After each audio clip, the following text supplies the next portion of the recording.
말씀은 로마서 13장입니다. 로마서 13장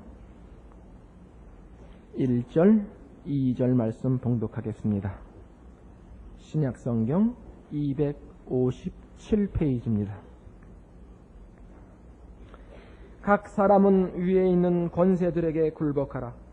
권세는 하나님께로 나지 않음이 없나니 모든 권세는 다 하나님의 정하신 바라. 그러므로 권세를 거스리는 자는 하나님의 명을 거스림이니 거스리는 자들은 심판을 자취하리라. 아멘. 로마서 13장 서두에 기록된 이 위에 있는 권세들에게 복종하라 하는 것은 그 내면에 심각한 그 어떤 문제를 깔고 있습니다. 우리 예수 믿는 사람들은 다 하나님의 나라만을 인정하고 그 권세만을 인정하고 하나님 나라의 완성만을 추구하는 자들입니다. 그들이 이 세상의 권세들과 나라들에 대하여 어떤 종류의 충성을 바쳐야 하는가 하는 것이 이 내용들 속에 해답으로 녹아 들어와 있는 것입니다. 그것이 왜 어려우냐 하면 당시에 지금도 뭐 별반 다를 게 없습니다만 세상 나라들의 그 권세자들은 보통 다 정복으로 피와 압제를 통해서 그 권세의 자리를 획득했고 또 개인적으로도 부도덕하거나 사납거나 또는 전제적인 그 통치를 했던 마음으로부터 항복할 수 없는 사람들인 경우가 대부분이었기 때문에 더더욱 그렇습니다. 게다가 그들은 기독교도들을 핍박하기 일쑤였습니다. 그들에게 순종해야 할 의무가 있느냐 한다면 어느 만큼 어떤 선에서 해야 되느냐 하는 것들은 분명히 한번 선을 그어야 하는 문제였던 것입니다. 한 걸음 더 나가서 대부분의 이 이방인들의 권세자들은 그들의 권세의 권위를 우상 숭배로 근거하고 있었던 적이 많습니다. 그래서 예수를 믿는 성도들에게 있어서는 저들의 권세에 굴복하는 것이 저들이 믿고 의지하고 그 권위의 근거로 내세우는 우상 숭배와 신앙적인 차원에서 충돌하는 문제도 풀어야만 했던 것입니다. 그럼에도 불구하고 성경은 이런 모든 권세들 앞에 굴복할 것을 요구하고 있습니다. 이것은 하나님이 그 부도덕한 위정자나 폭군인 경우에 그 권세들에 대해 하나님이 그것을 인정한다는 뜻은 아닙니다. 우리는 이미 로마서를 해오는 동안 하나님께서 악한 일을 계획하시거나 의도하시거나 누구를 악한 자리로 밀어넣지 않는다는 것을 분명히 확인했었습니다. 여기서 성경이 우리에게 가르치려고 하는 것은 세상 권세들이 우리에게 요구하는 것들이 우리의 양심에 어긋나거나 신앙에 어긋나는 문제에 관한 얘기가 아닙니다. 우리는 우리의 신앙과 우리의 양심에 벗어난 요구에 순응할 수는 없습니다. 여기서 얘기하는 것은 정당한 법에 순종해야 될 것을 얘기하는 것입니다. 정당한 법임에도 불구하고 그것을 요구하는 권세자가 부도덕하다든가 비윤리적이라든가 신앙인이 아니라는 이름으로 그것이 거부될 수는 없다는 것을 얘기하는 것입니다. 우리가 이해하기 좋은 쪽으로 예를 들자면 여러분들 혹시 부인은 열심히 있는 신앙인이고 남편은 그렇지 않은 경우에 일어나는 일들을 예로 들 수 있습니다. 혹 남편이 신앙이 적은 정도가 아니라 아예 예수 믿는 걸 싫어할 수 있습니다. 그때 부인에게 교회 나가지 말라고 하면 어떻게 하시겠습니까? 그럼 여러분 교회 안 나오셔야 됩니다. 교회 나가는 것이 신앙의 유일한 방법이 아니기 때문입니다. 교회 나가는 것은 여러분이 가진 신앙의 표현이요. 여러분의 신앙을 위하여 필요한 것이면 틀림없지만 그것이 유일한 신앙의 방법은 아닙니다. 여러분의 신앙은 여러분 개인의 것이고 내면적인 것입니다. 그것을 외적인 것으로 방해하거나 뺏을 수가 없습니다. 남편이 여러분 보고 다른 우상에게 절하자 그러고 다른 짓을 하자고 양심과 신앙이 어긋난 일을 하자고 하면 여러분은 반대하셔야 됩니다. 교회 나가지 말라 그러면 기꺼이 그 말에 순종하십시오. 그래서 여러분 남편이 교회를 택할래? 나를 택할래? 이런 지경까지 여러분을 몰아가지 않도록 하십시오. 이걸 이해하시겠습니까? 하거나 말거나 우리 목사님이 남편이 나가지 말려면 예수 믿지 말랬어. 이렇게는 갖다 전하지 마십시오. 교회는 안 나오셔도 괜찮습니다. 예수 믿는 걸 방해하시거든 여러분은 목숨을 걸고 대항하셔야 되는데 그걸 지혜롭게 하시라 말입니다. 오늘 우리의 싸움은 전혀 이런 문제들입니다. 마태복음 28장에 가보시면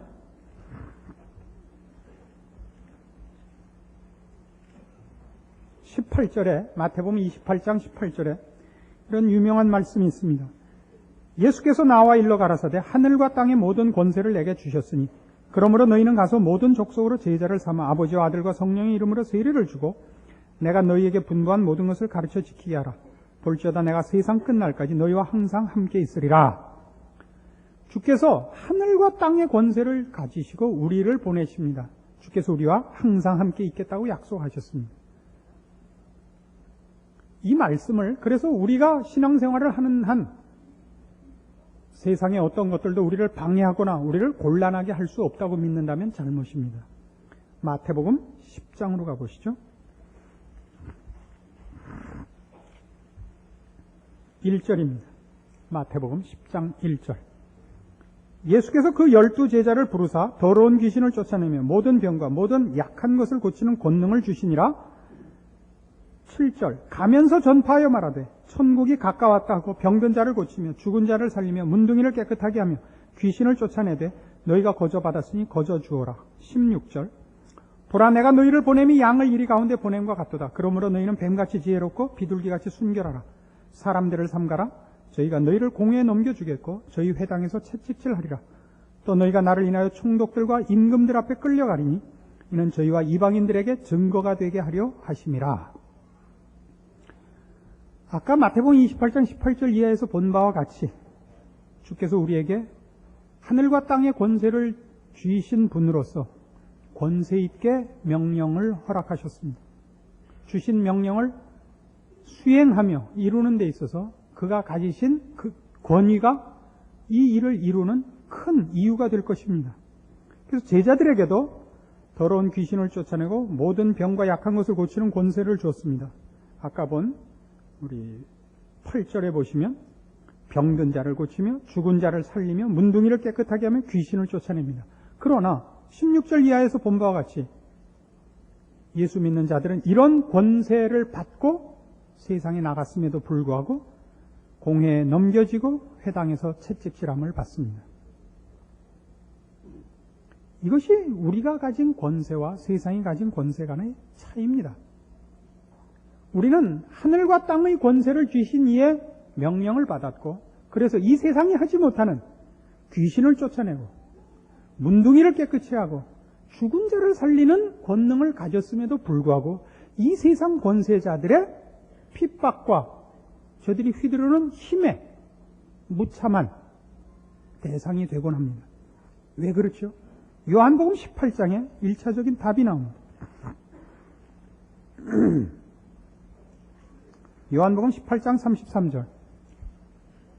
주님께서 잡히셔서 빌라도 총독 앞에 선 모습입니다. 요한복음 18장 33절입니다. 이에 빌라도가 다시 관정에 들어가 예수를 불러 가로되 네가 유대인의 왕이냐? 예수께서 대답하시되 이는 네가 스스로 하는 말이뇨? 다른 사람들이 나를 대하여 네게 한 말이뇨? 빌라도가 대답하되 내가 유대인이냐? 네 나라 사람과 대제사장들이 너를 내게 넘겼으니 네가 무엇을 하였느냐? 예수께서 대답하시되 내 나라는 이 세상에 속한 것이 아니라 만일 내 나라가 이 세상에 속한 것이었다면 내 종들이 싸워 나로 유대인들에게 넘기우지 않게 하였으리라. 이제 내 나라는 여기에 속한 것이 아니니라. 빌라도가 가로되 그러면 내가 왕이 아니냐? 예수께서 대답하시되 네 말과 같이 내가 왕이니라. 내가 이를 위하여 났으며 이를 위하여 세상에 왔나니 곧 진리에 대하여 증거하려 함이로라. 무릇 진리에 속한 자는 내 소리를 듣느니라. 여기 그 문답의 내용을 보십시오. 주님은 이 땅에 왕으로 오셨습니다. 그러나 이 세상 나라의 왕이 아닙니다. 그는 하늘나라의 왕이시고 하늘나라의 시민을 부르러 오셨습니다. 이 나라의 권세와 이 나라의 나라들을 뒤엎는 것이 목적이 아닙니다. 이 나라와 이 세상 나라와 싸우질 않습니다. 하나님 나라가 더 셉니다. 유일한 것입니다. 그런데 세상 나라가 그토록 하나님 나라의 일을 하는 자들을 핍박하며 대적하는 일을 놔두십니까? 저들을 회개시켜 하나님 나라의 시민을 삼으러 왔기 때문입니다.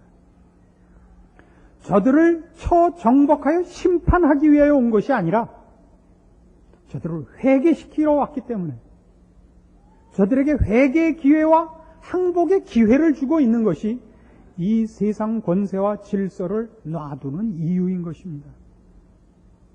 우리가 아는 질서와 우리가 아는 권세로 저들을 뒤집으려고 하면 이미 구원과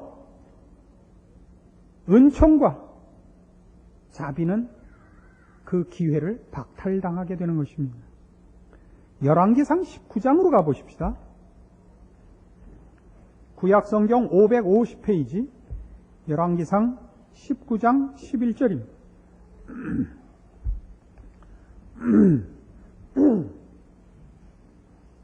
열왕기상 19장 11절입니다.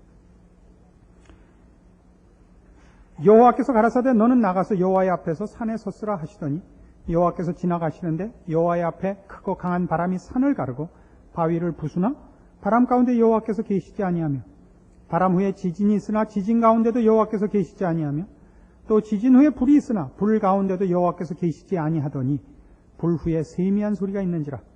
엘리야가 듣고 겉옷으로 얼굴을 가리우고 나가 굴로기에 섬에 소리가 있어 저에게 임하여 가라사대 엘리야야 네가 어찌하여 여기 있느냐.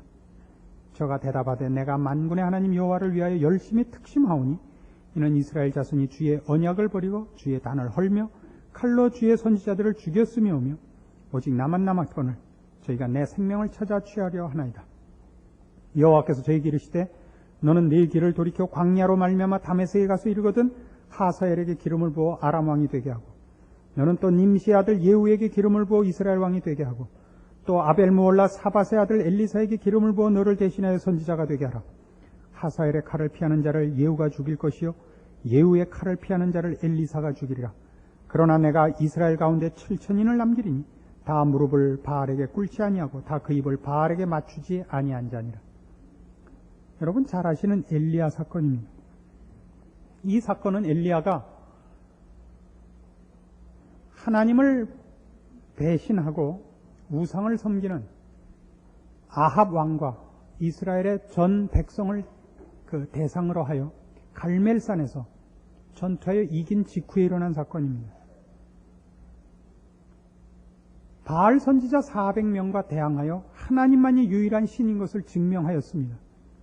그래서 엘리야는 생각하기를 하나님께서 이제는 심판의 때를 허락하셔서 엘리야가 옳은 것과 하나님만이 하나님이신 것을 나타내셨으니 이제 그렇지 않은 자들을 다 처단하시리라 믿고 사마리아로 뛰어들어갑니다. 그러나 뜻밖에도 바알을 섬기던 선지자 400명을 다 백성들과 함께 죽이도록 허락하신 하나님이 아합과 그의 아내 이세벨의 권세를 조금도 약화시킨 흔적을 발견하지 못합니다. 이세벨은 그를 죽이겠다고 으름장을 놓고 엘리야는 너무 놀라서 여기 호렙산까지 도망옵니다. 그리고 그는 하나님 앞에 원망합니다. 하나님이 그를 만나 주십니다. 앞에 강한 바람이 부는데 산을 가르고 바위를 부수는 바람인데 그 속에 하나님이 없습니다. 지진에도 없고 모든 것을 태우는 불 속에도 없습니다. 세미한 음성 속에 찾아오십니다. 하나님은 엘리야에게 이렇게 대답하는 것입니다. 너는 내가 이런 강한 바람, 지진, 불이었으면 좋겠느냐 이겁니다. 나는 지금 세미한 음성으로 일하는 중이다 이거죠. 엘리야는 자신이 옳은 것이 증명이 되고 하나님 되심이 증명되기 위하여 심판을 지금 당장 요구하고 있고, 하나님은 상대방들이 죄악 가운데 있고 하나님을 반대하고 있다 할지라도 저들을 돌이키게 하는 시간을 지금 주고 있는 것입니다. 그래서 엘리야에게도 무엇을 요구하는가 하면 너는 가서 하사엘에게 기름을 부어 아람 왕이 되게 하라. 아람은 바벨론의 전신입니다. 이스라엘에게 있어서는 가장 큰 위협이 되었던 적국입니다. 그 나라의 왕권을 이어가게 하라는 것입니다. 그 나라는 없어져야 이스라엘에겐 이익입니다. 하나님은 그렇게 안 하고 그 나라의 왕권과 권세를 이어가도록 엘리야에게 명합니다. 당시 이스라엘은 남북왕조로 나뉘어 있었고 북왕조 이스라엘은 한 번도 하나님을 섬긴 적이 없습니다. 남왕조 유다만 하나님을 섬겼다 말았다 그러고 있고, 북왕조는 하나님을 섬긴 왕이 없습니다. 근데 그 왕권도 이유라 그럽니다. 예후에게 기름을 부어 이스라엘 왕이 되게 하라. 그리고요, 엘리야의 뒤를 이어 엘리사를 선지자로 또 기름 부어 세우라고 합니다. 무엇을 말하는 것인지 이제 확실해졌습니까? 하나님은 이 땅에 있는 못난 것들, 악한 것들, 하나님을 대적하는 것들을 지금 심판하시려고 하는 것이 아닙니다. 저들을 구원하시려 하는 겁니다. 그 구원의 때를, 기회를 하나님은 넉넉히 주고 계십니다. 이걸 놓쳐서는 안 됩니다. 우리가 어떤 권세자들의 권위에 복종하는 것은 저들에게 지는 것이거나 저들의 비신앙과 비윤리성, 비도덕성에 우리가 참여하는 것을 말하지 않습니다. 하나님께서 저들을 불쌍히 여기시며 저들을 회개시켜 구원하시려고 하는 하나님의 일하심에 동참하여 기다리는 참으로 강하고 귀한 자세인 것을 성경이 우리에게 가르치는 것입니다. 마태복음 18장에 가보십시다. 이것이 어떻게 신약에 제대로 소개되어 있는가를 볼 수 있습니다. 마태복음 18장 1절입니다. 하여튼 이번 감기는 제 생애에 걸린 감기 중에 최고로 악질입니다.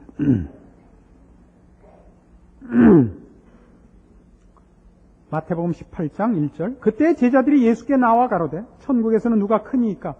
예수께서 한 어린아이를 불러 저희 가운데 세우시고 가라사대 진실로 너희에게 이르노니 너희가 돌이켜 어린아이들과 같이 되지 아니하면 결단코 천국에 들어가지 못하리라.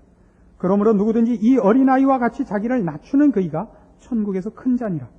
또 누구든지 내 이름으로 이런 어린아이 하나를 영접하면 곧 나를 영접함이니 누구든지 나를 믿는 이 소자 중 하나를 실족해 하면 차라리 연자 맷돌을 그 목에 달리우고 깊은 바다에 빠뜨리우는 것이 나으니라. 천국은 어떤 사람의 것이라고요? 어린아이 같은 자의 것입니다. 여기서 어린아이는 순진함의 상징이 아닙니다. 애들은 순진하지 않습니다. 애들은 우리와 어른들과 똑같이 악질입니다. 악질로 태어나기 때문입니다. 그런데 그때는 저지르는 범죄가 스케일이 작기 때문에 귀엽게 봐주고 넘어가는 것입니다. 그때도 되게 악질입니다. 속이는 액수가 작고 속이는 건수가 사소한 것이라서 그렇지 그 질에 있어서, 그 원리에 있어서는 순악질과 전혀 차이가 없습니다. 순악질 어린입니다. 절대 애들을 순진하다고 생각하지 마십시오. 여기서 말하는 어린아이 같아야 된다는 것은 어린아이의 특징은 의존적인 것을 말합니다. 어른에게 의존하고 있습니다. 모든 것을. 의식주를 의존하고 있을 뿐만 아니라 생각까지 의존하고 있습니다. 어린이들은 다 이렇게 말하죠. 우리 엄마가 이러랬어. 우리 아빠가 이러지 말랬어. 이겁니다. 이것이 천국에서 가장 필요한 가치입니다. 우리는 주께서 우리에게 명하신 대로 하며 주의 방법대로 하며 그리고 우리의 어리석음을 하나님께서 용납한다는 것을 믿습니다. 그래서 어린 소자 하나를 실족해 하는 일이라는 것은 그의 못남을 가지고 그를 쉽게 정죄하지 말 것을 가르치는 것입니다. 7절에 계속해서 이렇게 나옵니다. 실족해 하는 일이 있음을 인하여 세상에 화가 있도다. 실족해 하는 일이 없을 수는 없으나 실족해 하는 그 사람에게는 화가 있도다. 만일 네 손이나 네 발이 너를 범죄케 하거든 찍어내버리라. 불구자나 절뚝발이로 영생에 들어가는 것이 두 손과 두 발을 가지고 영원한 불에 던지우는 것보다 나으니라. 만일 네 눈이 너를 범죄케 하거든 빼어버리라. 한 눈으로 영생에 들어가는 것이 두 눈을 가지고 지옥불에 던지우는 것보다 나으니라. 네 손과 발을 잘라라. 네 눈을 팔아가 뭐에 관한 것이죠? 어린이 하나, 어린 소자, 보잘것없는 사람 실족해 하는 것을 말합니다.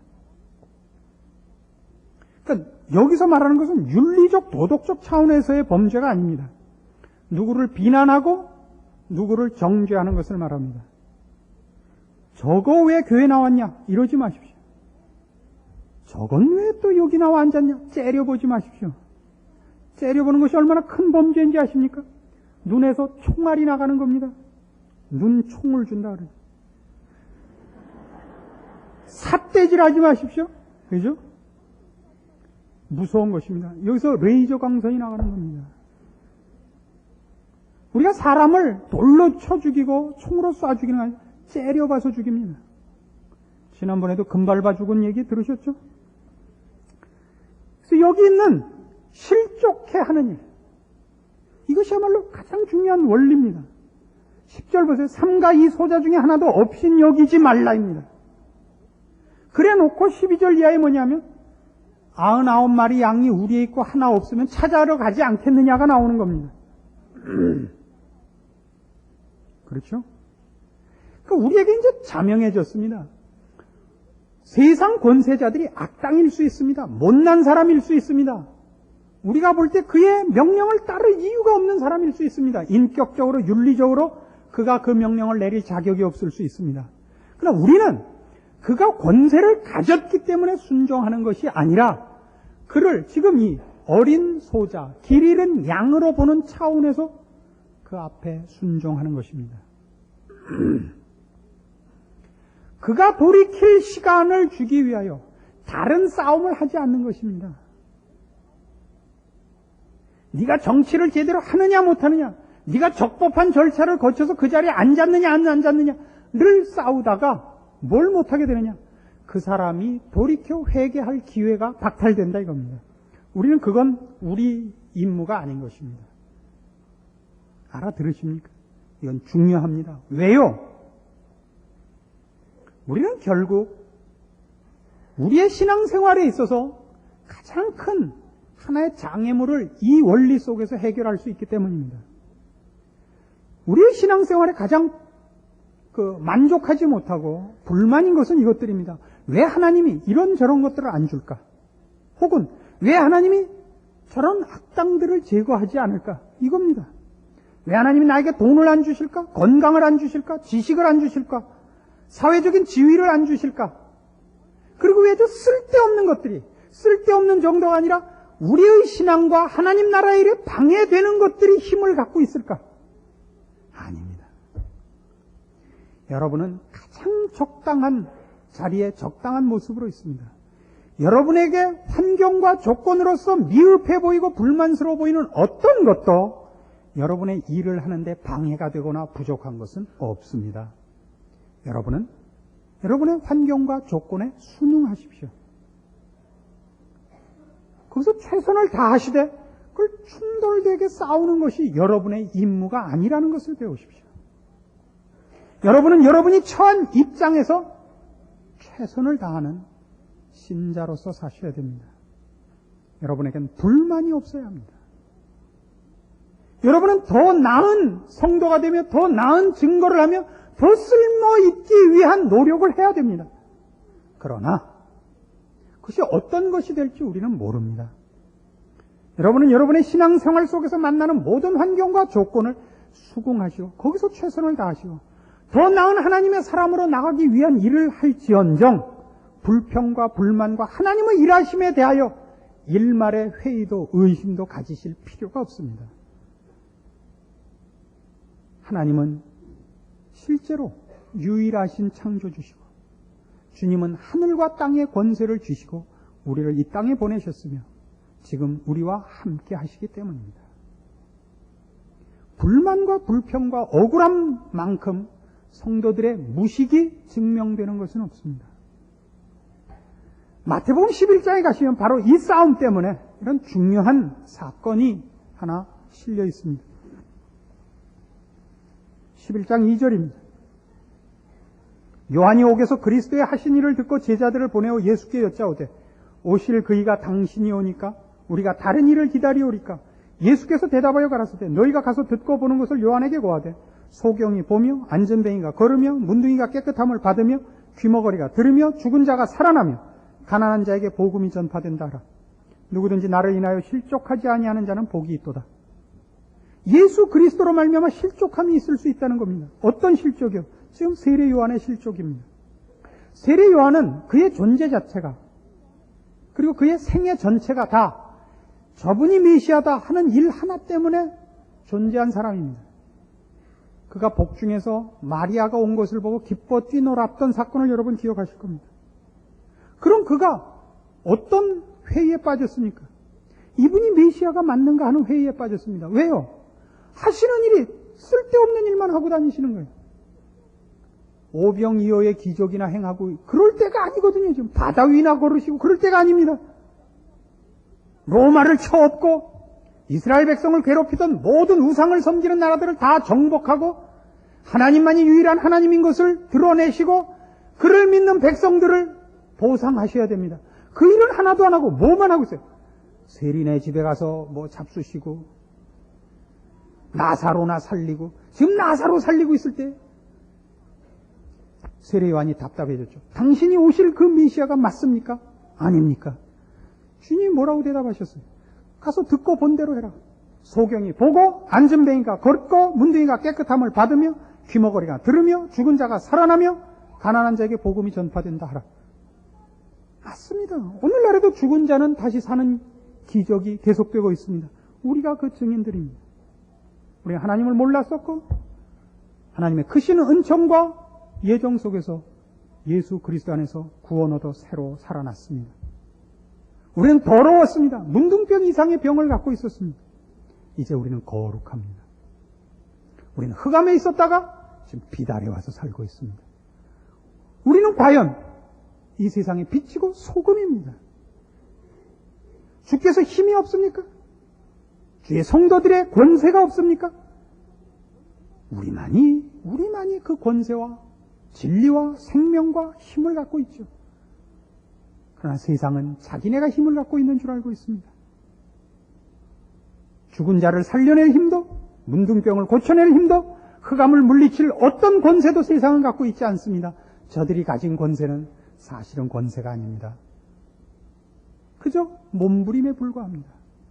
그 싸움 하다가 우리가 할 일을 놓치지 말라는 것이 너희는 위에 있는 권세들에게 굴복하라는 말씀입니다.